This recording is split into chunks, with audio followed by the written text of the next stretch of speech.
Hey guys, welcome to my YouTube channel. Today we'll talk about Tanishq, which used crisis to further innovate and up their game. As they say, a crisis is an opportunity riding a dangerous wind.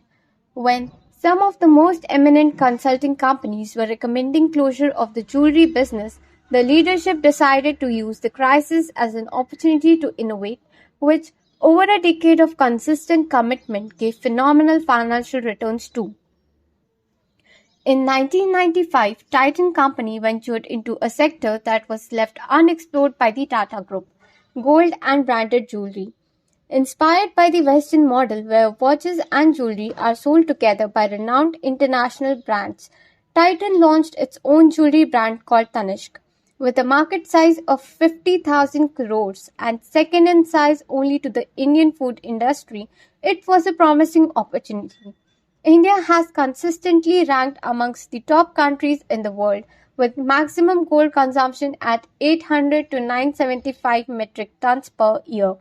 So, with much anticipation for another success story in making, the first Tanishq store was inaugurated in Chennai in 1996. In the previous decade, Titan had achieved stupendous success in its watchmaking business. Not only had it replaced HMT as the market leader, but also succeeded in changing consumer behavior from using mechanical watches to the electronic quartz-based technology. It had successfully transformed a watch from a utilitarian timekeeping device to a fashion accessory. It aimed to do the same with its jewelry business. Start of the crisis for Tanishq. Tanishq was in trouble when Titan attempted to change consumer behavior by launching 18 karat gold and diamond jewelry, which had delicate and largely Western designs, instead of the 22 karat gold jewelry that was popular in India for centuries. It believed that the less expensive and scratch proof 18 karat jewelry would enable consumers to buy more and in large pieces. The company leadership believed that it would be able to transform the Indian customer and build an appetite for 18 karat jewelry. However, they missed a major point. Unlike the West, jewelry in India is not purchased just for personal consumption. Gold has a central role in Indian culture. It is considered a store of value, a symbol of wealth and status, and a fundamental part of many rituals. It is purchased for gifting the daughter during her wedding and as a valuable investment for rainy days. In fact, Indians buy as little as a gram of gold on holy days for good luck. However, for nearly half a decade, Titan supported its understanding of the market and consumers. In the process, it continued to bleed from its jewelry vertical. Cumulative losses from Tanishq mounted to over 150 crores. In early 2002, when Titan engaged McKinsey and Company to draw up a feasibility study about its business and brands, the key question that the latter asked was, "Tell us why the jewelry business shouldn't be shut down." Pompey House was consistently nudging Titan to reconsider their adventure into the jewelry business. However, Chairman Ratan Tata left the final decision to Mr. Desai, the then managing director of Titan. So, how did the Tata Group manage its threat? Well, before that, let me quickly ask you guys to subscribe to this channel and hit the bell icon so that my videos reach you faster. Crisis leads to product and process innovation.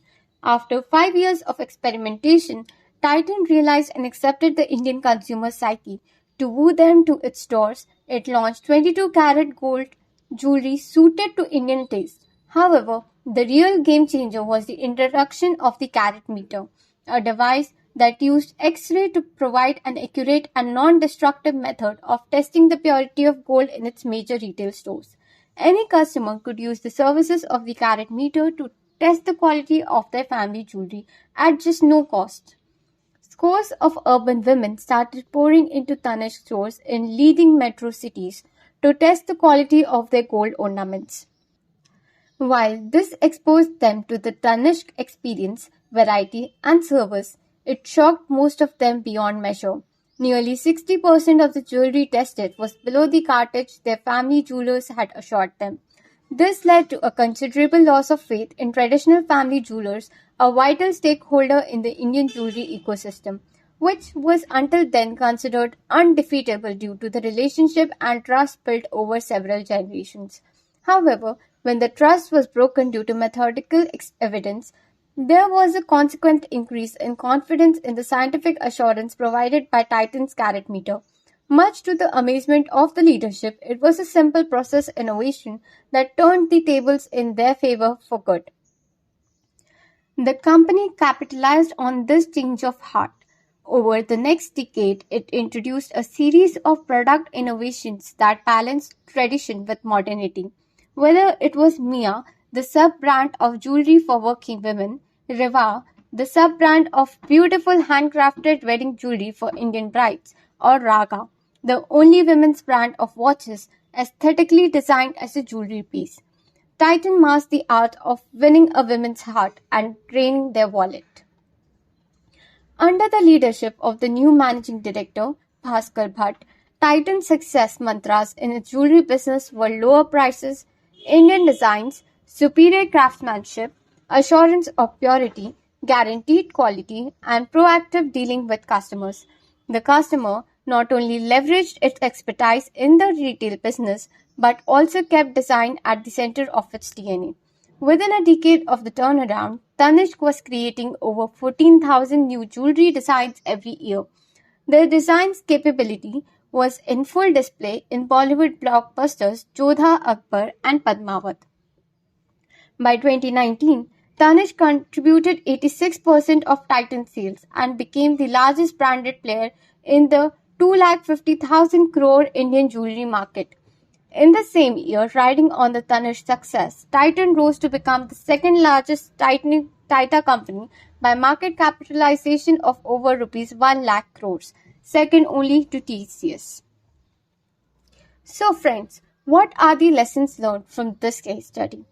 Key learning from this episode is that the strategy which was successful in one segment need not be in another segment.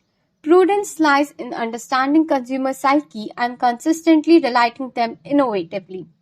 Also, it is important to adopt a reactive strategy in the adverse times. While it is important to follow your gut instinct, but business prudence should not be neglected. Reactive strategies are actions, responses, and planned interventions in response to the presentation of identifiable behavior that challenges. Reactive strategies have the aim of bringing about immediate behavioral change in an individual or establishing control over a situation so that risk associated with the presentation of the behavior is minimized or eradicated. So guys, this is it for today's episode. Let me know in the comment section how did you find this video. Do like and subscribe to this channel. Feel free to share the video with your friends and family. See you.